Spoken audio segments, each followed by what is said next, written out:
100 years of logos. I would slow down if you hadn't already made us late. How about slowing down out of respect for the laws you swore to uphold? Also, Mike is late for his wedding. It's a bunch of nonsense we have to sit through before we get to the nuptials, but let's see if this lateness has any consequences whatsoever. Looks like it does not. This attempted head-on collision being advertised as cool, high-octane, parallel parking. The slogan of my failed laxative business. Hey, open the register. This is an entirely believable scenario. If I'm not in that car in 15 seconds... This shot makes me wonder if it's possible for a movie to have half-assed over-direction. Aren't you the police? How could he tell? They're in tuxes. I admit they took on that robber kind of like cops do, but I don't see how this clerk can make assumptions unless he's seen the other Bad Boys movies. I now pronounce you husband and wife. Also, everyone officially will now need to keep Christine's name out of their f***ing mouth. Mr. Mayor. Oh, not yet. Don't jinx it. I'm still just a lowly U.S. attorney. I'll bet about $10,000 that this dude ends up being the bad guy in this movie. This is the first time I'm watching it, so I didn't look ahead or anything, because that would be cheating. Now ask me how many times I've written something like this only to erase it later when I was wrong. Now ask me why this sin is still here. Near-death experience. It's not your time. Person who's almost dead is told that it's not their time by someone dead cliche. Well, he could make this conversation meaningful or just have Cap whisper plot details in his ear. What do you guys think? But I got it. I got him. We're good. We are good. The nurse is okay with this. There's a storm coming. Jesus Christ. You're going to be tested. Thing I said to my college girlfriend when she returned from spring break in Miami somehow makes it into the script. You're going to have to make a really hard choice. Just know you're good. Considering Mike would most likely prefer to know the hard choice, do you mind returning to the Upside Down to retrieve that detail? Just under 20 million.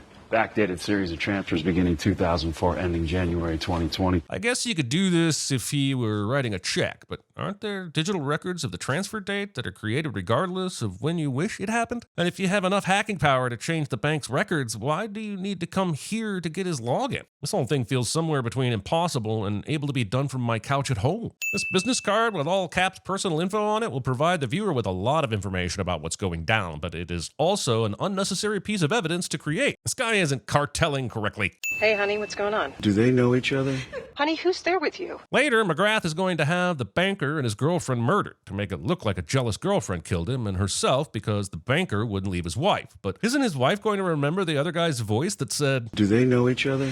Hell, McGrath's face might even have shown up on that call. I haven't even gotten into the forensics yet, but there should be a lot of odd details in this investigation, right? Thanks to the Bank Secrecy Act, the bank needs to report when amounts this big are suddenly transferred into your account. And at no point do we hear hotshot agent Bud Grice explain how million-dollar transfers dating back 2 decades just went unnoticed. It's awesome after every single scene plays out, the filmmakers feel the need to reestablish that we're in Miami every 3 minutes. Souls don't have I'm pretty sure my soul has a Marcus. When I think about all the violence and general disregard for life I've seen from these two over the years, I'm not sure these dicks have souls. So what's going on with my dad? Well, he was on the roof, naked. Mike tells everyone about Marcus's strange behavior after waking up, and nobody thinks that he needs to go back to the hospital because it's just so funny. Events appear random until you aggregate them over a period of years. But the movie is telegraphing that the massive amount of money recently transferred into Captain Howard's account is what tipped the scale. But Jeremy, the money was backdated. Well, did they also backdate the captain spending the money? Because that looks weird if he's been receiving millions in payments from the cartels and didn't spend any of it. Maybe the movie could have spent more time clarifying the villain's plan instead of arguing over whether or not souls have dicks. They found a phone with Howard's contact on it. Years of communication with the cartel. This orgy of evidence sounds so much like an orgy of evidence, it's hard to believe that Bud Grice doesn't see that someone is getting Call him dirty one more time. I dare you. Whoa, Will. This isn't the Oscars. There are consequences. I need to know if Captain Howard was working with the cartels. No. He was on to the ones that were. It's really unbelievable that Armando, Mike's son, who knows Captain Howard was innocent, is still alive. No, Captain Howard was killed because he was on your mother's hit list. He was added to it. Your people wanted it to look like us. We've hit a total bullshit moment right here. Well, the bad guys in the Miami law enforcement apparatus wanted the cartel to kill Captain Howard, so they added him to Isabel's revenge list. But that makes no sense, because any killing in that context would be attributed to the list, which was a bunch of people who worked on a case that sent Armando's father to jail, and not some organized cartel hit. And if we have any doubts about whether this was a personal hit or just a hit you've been ordered to make, it seemed pretty personal to Isabel in the last movie when she produced Captain Howard's picture with an X over it. There's dirty players on your side. That's bullshit. Marcus knows Captain Howard is innocent, and yet there's all this evidence that he was working for the cartel. So how the does he think all that evidence got uncovered without some dirty players on his side? Our man on the inside got all of Howard's records in the JTF file. I know it's weird that I don't call him by his name, but you never know who might be listening. Well, we know Howard was onto our operation. We just don't know how much he had. Amazing that a police captain was conducting an investigation into the cartels that no one on the force knew about except him. Investigations like that take all sorts of manpower, and Howard was, I guess, doing it all from his desk. He later mentions getting 2 cops out of retirement to help, but they died after 1 week, so someone tell me how Captain Howard did all this while being an administrator. Something was sent. To who? Tracing the phone now. So Captain Howard knew that the day might come when his personal computer would be hacked, and he made sure the information got into the hands of Mike and Marcus via their easily traceable telephones. Yeah, way to think of everything, jackass. If you're seeing this, I'm probably dead. If you're seeing this, I'm probably dead cliche. Also, in the age of constant data breaches, Cap thinks that his computer would only be hacked if he was dead. The Coke bottle giant is the key. But the Coke bottle giant doesn't end up being the key. He just has another video to lead you all to the files and shit. Captain Howard sucks at riddles. I'd like nothing more than to let you loose on them, but extra dead cops doesn't do us any favors here. Why not? Apparently whoever the bad guy is, and it's definitely the guy who found Kate Winslet in the water in Titanic, can make anything look like he wants. And since Mike and Marcus were close to Captain Howard, why wouldn't it just look like they got killed by the cartel? I wish Marcus would realize at this very moment that he's in a movie, and the entire plot changes to them trying to find the screenwriter. They just forget all about the case and it becomes stranger than fiction, write or die. Michael Bay. Also, very weird that they don't acknowledge each other after we saw him at Marcus's daughter's wedding in the last movie, and he introduced Mike before he made a speech. Look, there can't be 2 guys who look like Michael Bay in this world. I'm saying that you saying that if I shoot you in your face. Skip. I can't say what I'm supposed to say until you say what you're supposed to say. Fletcher, just tell us what you're supposed to tell us. Did Captain Howard forget to give Mike and Marcus some keywords to unlock Fletcher here, or is this scene being frustrating on purpose? Captain Howard was on to something big. He didn't trust that you dumb would figure it out, so he contacted me. And he said, in the event of my death, don't let Mike and Marcus have the files unless they solve a riddle first. Changelings be among us. Flex your face one more time. Flex it again. Marcus just pulled out his gun because somebody did something annoying. Hilarious. Cool scope thing can also apparently see through this jacket. Did you shoot him? I don't think so. Movie kills off Fletcher and it doesn't really affect anyone in any way whatsoever. They still find the clue and are able to get the evidence. No stakes are raised because the danger is now more real. And it doesn't even pack an emotional punch because the main characters couldn't give less of a Maybe it kind of sucks because they'll have to jump through some hoops to bring him back for Bad Boys 5, To Live and Die, or Let It Ride of Your Life. Parabellum. There's a goddamn Barry White song playing while all these jelly beans shoot their money shot all over Marcus here, raining down sugary hilarity on the audience. We're supposed to laugh because it's so ridiculous, and I bet this knocked them dead in sold-out screenings. But sitting here alone in a tiny cell where they force me to type 100 words a minute, I'm just dead inside. I really need to see Martin Lawrence f***ing a bag of sugar while he's in his Big Mama outfit for this to be funny enough to pleasure myself to. Hey, stop that stupid shit! I've been screaming this very thing for the last 10 minutes. You'd think they were about to tell a joke about how Marcus becomes an amazing sharpshooter after he gets some sugar in him, but nope. It's just an excuse to have a shootout and do fun things with drones and smash a bunch of glass, and absolutely no one dies. Also, are the bad guys still shooting at Mike and Marcus because they're trying to protect McGrath, or are they trying to kill them? Because McGrath is long gone, and I thought he told them not to kill the cops because that would somehow be bad. The trick here is to have the camera moving so f***ing fast that no one can tell what's going on or has any idea where to focus. A fight crime, baby! Free! When it comes to sitting in these movies, the iconic Bad Boys hero shot is like the free space on a bingo card. Rita, come on, you're smarter than this. Michael, please do not forget you're talking to your boss. Like, that has any bearing on anything Mike Lowry does. The entire last movie, he defied your orders and probably should have been fired and even jailed for the shit he did. I shot this. Went frame by frame. Why did you shoot this and go frame by frame? Did you have a hunch? Are you a fan of the arts? Did you read the script? Also, you mean there's a QR code that leads to another Captain Howard video that you can look at in the middle of this art installation? You really didn't think there was any chance someone might randomly find this on their own and see where it leads? I held on to the storage unit, off the books. That's where the real files are. Everything you need to exterminate these rat I know you couldn't trust anyone in your department, but if you had all this evidence, why couldn't you contact the FBI? Someone without ties to Miami? Hell, in the event of your death, why not have videos sent to a whole bunch of media outlets, complete with photographs and videos of the evidence you have? Instead, you ask Mike and Marcus to remember things that happened years ago to find a storage unit with the evidence, and they don't know who they can trust either. Please, boys. You're my last hope. Star Wars just unconsciously bleeding into all the pop culture until it forms a giant cube and assimilates Timothée Chalamet simply because the Borg Queen likes to get her on. We need you guys to go down to the station and pull our original case files. How do they know they can be trusted? Just gonna come out with it, clear the air.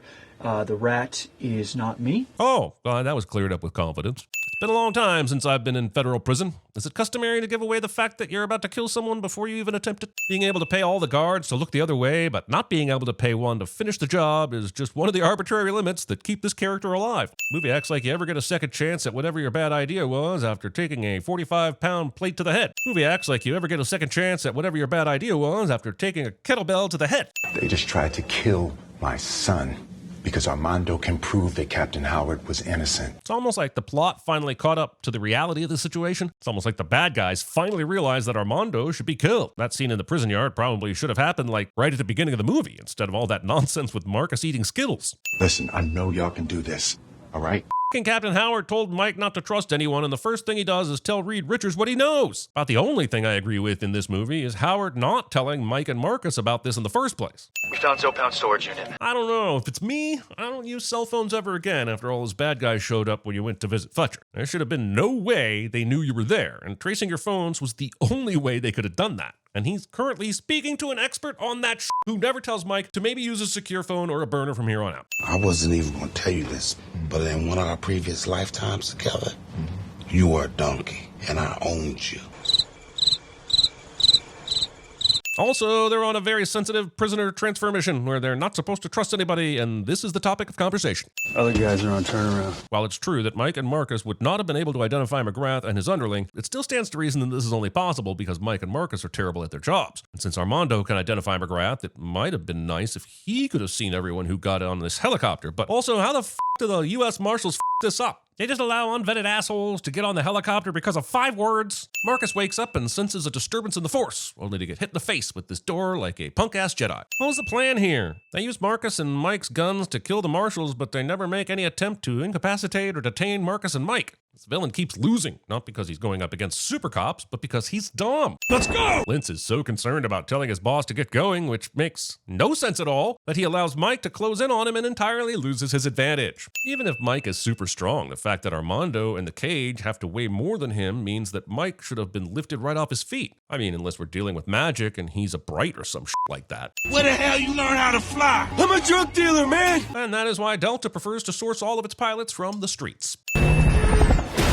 There's no way they survived. Oh, they were safely ejected from the helicopter. How the hell did they get on a federal transport? Hey, Mike, let me introduce you to the case that you're on. I see you're unacquainted. We're staying together. Come over. Kids. All right, listen up. Let me guess. What I want out of each and every one of you is a hard target search of every gas station, residence, warehouse, hen house, outhouse, doghouse in that area. We have 3 suspects, armed and dangerous out there, and I want them back. Not as effective. These guys just refuse to die. I mean, I guess you can say that at this point, but it's not like you've tried very hard either. Granted, the helicopter crash should have killed them, but you had a great chance back at Fletcher's Art Gallery, and I still don't even know what the plan was there. Put a bounty on the streets. Get it to every gang in the city and let them fight for it. We have now arrived at the sudden John Wick 3 portion of the movie. I don't know enough about the climate they're in, but I do know they're in South Florida, and I'm really wondering if lighting a f***ing fire is in their best interest right now when they're being chased by U.S. Marshals.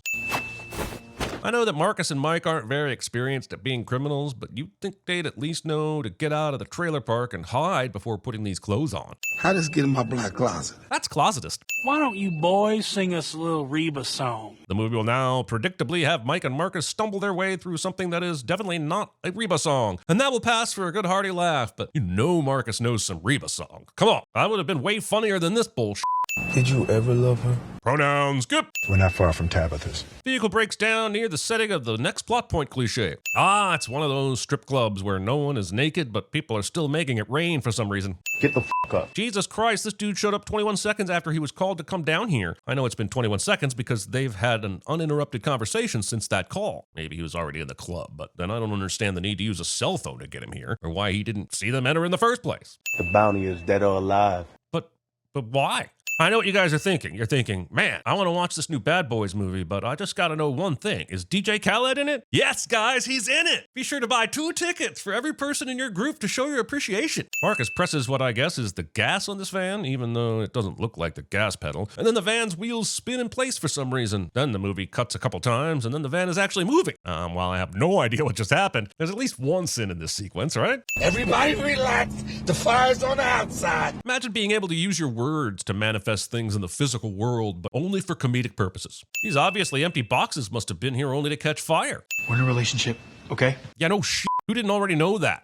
Oh yeah, the terrible detectives didn't. I asked you to wait outside for a second. I'm sure you did, Mike, but I thought it was established that he doesn't pay attention to anything you say and is hard-headed like his dad and whatnot. How was this going to go any other way? Kelly, he's with us. This franchise is going to end up being like the Fast and Furious, isn't it? Bad guys who've done horrible things become good guys, and Jason Statham will end up being in it. Okay, we're aggregating all the data. There's over 100 hours of video, 200 units of audio. We're indexing all audio, video, and geolocated IP network data.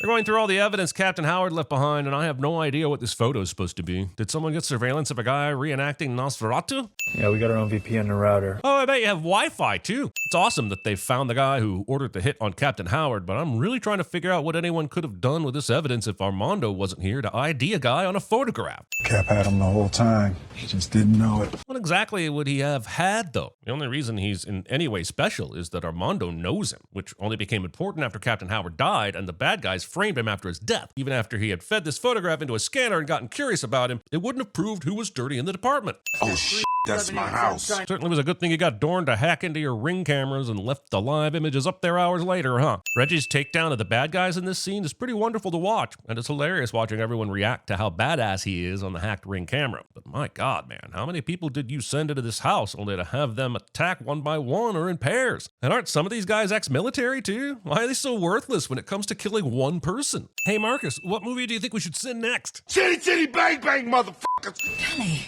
I saw it on TV. So I had to run over here immediately to take my rightful place in harm's way. I think you know who you're speaking to. I thought you were trying to make this look like cartel business and told everyone to speak Spanish. I need your boy and whatever evidence your beloved captain had squirreled away. How are you going to know that when you get the evidence, it will be all of it? And how would you know there aren't copies? Only person you spoke to was Rita. It's not Rita. Then I asked, what evidence is that based on? And the movie replied, what the is evidence? There's been a breakthrough in the case. I need to get down to the station. If you were just told that your U.S. attorney husband is a dirty, no-good SOB and he's on the case that directly involves him, would you tell him there's a breakthrough in the case? For fuck's sake, come up with some other fucking excuse so he doesn't want to tag along. Who are you texting? Just texting this close and this vigorously next to someone, but not being prepared to answer this obvious question. Maybe you're still in disbelief that your husband is a piece of shit rolled in garbage, but I can't believe this is how you decided to approach this. This is some grade A amateur bullshit. Plus, with all the mirrors on this elevator, I'm surprised you didn't pull off something badass to figure out who he was texting. This camera work makes it feel like the elevator is falling or tumbling through time like a TARDIS. But it's not, and we're all the worse off for it. Jesus, did they tell Rita that Kelly and Dorn were going to show up? It feels like she wouldn't have done any of the stuff she did if she knew that. Also, Kelly and Dorn show up to this emergency situation, and they were going to use the elevator? That means no SWAT, no marshals, no backup. It's just us. Even though he failed to mention at least a dozen more law enforcement agencies, I will assume that Mike believes the corruption is so widespread that they can't even trust the Rhode Island State Police. But if that's the case, taking out one band of mercenaries and a prospective mayoral candidate is very far from resolving your problem. So to secure the borders, we started to work with the cartels, and they kept us informed about any terrorist activity coming our way, and it worked. Lockwood explains the well-known fact that all criminals know all the other criminals and what they are up to at all times. What happened to your hand? You can tell me because I'm a physical therapist and I take interest in that shit even when I've been taken hostage. Bad boys, bad boys. Are we back on this shit again? I feel like the movie should credit Inner Circle for how much they've contributed to the script. What you gonna do when they come for you? 4 movies in, and I still can't tell if they are the bad boys, they're going after the bad boys, if anyone in this universe is not a criminal. Armando's going to make his way in the water. Have you guys proven everything you need to prove at this point to allow a witness that is key to your case to dive headfirst into a dangerous off-book mission? Drones in the air. Oh yeah, nobody will notice 3 big drones approaching the area. As far as they know, Lockwood is on his way with a plane to move the hostages to Cuba. Will one of you at least acknowledge that once McGrath let you know that he knew that you guys had the files, that he might have realized that you guys figured out who the bad guy was? This never comes into play, but geez, does anyone ever think? Where are those? Gators. I thought it was an abandoned gator park. Why the f*** does Rita think abandoned means all life as we know it vacated the premises? Their main attraction was an albino alligator named Duke. Chekhov's albino alligator. Won't be needing this anymore. Mike, do you have the shot? I'm sorry, what was the plan here? Is Mike supposed to kill McGrath and then hope nobody kills the hostages while he gets another shot on Lintz? Or is Armando supposed to poke his head out from under the dock and take out the other guy? That still leaves a few more guys who could end up killing innocent people if you can't get to them in time. It seems like you're leaving a lot to chance here. But luckily the movie will make it so they don't have to go through with whatever this dumb plan is. Also, you're law enforcement and it feels like you could do any number of things here that would not have required a plan to shoot all the bad guys and somehow get the hostages back in one piece. Like the biggest lie they could have told while pretending to be Lockwood was that they raided the place where the files were and they killed Armando during the operation and they arrested Mike and Marcus. Then you could make up a lie that Dorn made copies of the files and will agree to hand them over if the hostages are freed. Once the hostages are handed over, then you just try to arrest or kill McGrath. And that's just a quick spitballing that's better than this plan they came up with. Ha ha! Now the stand-up comic gets the last slap. Also, the movie suggests that all you need during a panic attack is someone to yell at you and hit you a bunch so you can snap out of it. You're the big bad wolf in the neighborhood. Not bad meaning bad, but bad meaning good. You can't successfully complete a Run DMC intro into an action sequence and not expect me to take a sit off. I know it's tricky, but what can I say? It's like that. This works. It's at this point, if you're McGrath, don't you just threaten to kill the hostages? Why allow this to happen when you have all that leverage? They're running through a place that they're not familiar with, and there are bad guys and all sorts of nooks and crannies. But they can apparently just openly run through this place and no one can shoot them. Now that the entire crew is in here getting shot at, I certainly hope they made sure that the evidence they found gets to someone they trust if they all happen to die in here. But since Mike said everyone he trusts is in this crew, I'm going to assume that they didn't make arrangements. Renee! Mike and Marcus survive all sorts of this. No one will be seated while Rita tries to kill the pilot, who, believe it or not, is one of the good guys. Movie didn't think this building was filled with enough bullet casings, so it turned this plane back around to pack in more action. I mean, these assholes aren't even marked up after a grenade blew up next to them and sent them through a window and debris rained down on them. I don't know if there just aren't any accessible stairs after all the explosions and crashes or what, but I do know that making this jump is a terrible idea. And since McGrath has nowhere to go but outside, you might as well go outside too and not worry about the fucking jump. You'd think this guy would know the layout of this place if he was going to come up with a plan to save the hostages. Mike's knees survived this. It's just Dookie, baby. I sure am glad I had the subtitles on for this line. Marcus, my gun. I dropped my gun in the water. It's by your foot. Pushing for Marcus to retrieve your gun instead of using the one on his back. It just goes to show that even if someone kills your father, as long as that person saves you from a situation that would not have happened had they not killed your father, you can find forgiveness. This bracelet can be seen on her right wrist here and again here as they walk away. So when the f*** did it find time to become this convenient little breadcrumb of a clue? Go, I'll slow you down. Is that someone trying to imitate Martin Lawrence during an ADR session? Go, I'll slow you down. That sounded like Marty McFly doing a Marty Lawrence. Both the assholes on this plane survived a crash where they went through a building and ran into a big stone pillar. I guess the slow motion allowed them to survive. I'll dispense with the "you gotta be kidding me" comments on this, even though I just said that out loud and it probably still stands. The real question for me is, what does this fucking matter? So he saw this place in his dream. Now what are we supposed to do with that information? I guess this is a reminder of Mike's hard choice Marcus heard about from Captain Howard, but it's just silly. One of them is about to die. You choose. What? Why? Killing one or both of them in no way facilitates you getting out of the situation easier. It's like he gave up and decided to do some basic-ass villain shit for funsies. Sweet evil is punished. Can we bring back Duke the albino alligator to eat him? Since you made such a big deal about him earlier and all he did was bite Marcus a little bit? Go, before I change my mind. Man, she went from, okay, I won't kill Armando because apparently there's some good in him, to, okay, let's just allow him to go completely scot-free in a matter of seconds. No, Mike, you gotta earn the grill. These idiots argue about manning the grill for all of the I don't give a f who cooks it? Let's see some delicious food amounts of some time. I'm surprised they're not at Dominic Toretto's place in LA for this last scene. You know what? Dom probably has another house in Miami now that I think about it. And a whole second secret family that he hasn't even mentioned. Secret second family. Mike, he killed 15 people at the house. I only counted 12, making me wait until the end of the credits just to see this jackass and his donkey. Here I am in the place where I could let go. In Miami, the base of the sunset low. Day like a Mardi Gras, everybody party all day. No work, all play, okay? So we sip a little something, leave the rest to spill. Charlie at the bar running up a high bill. Nothing less than ill when we dress to kill. Every time the ladies pass, they be like, I will feel me, all ages and races. Real sweet faces, every different nation. Spanish, Haitian, Indian, Jamaican. You don't get completely what you would at breakfast, but you get a good meal. Are those dogs fresh? I'm not even supposed to be here today. Sink into the floor. Wait. Sink.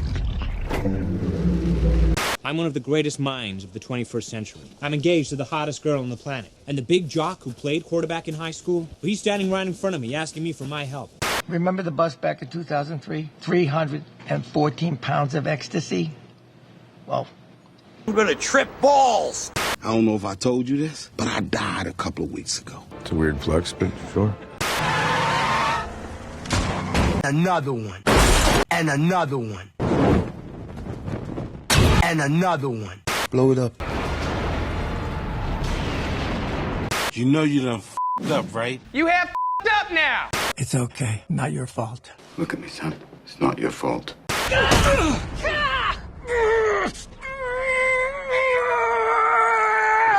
This is Sparta!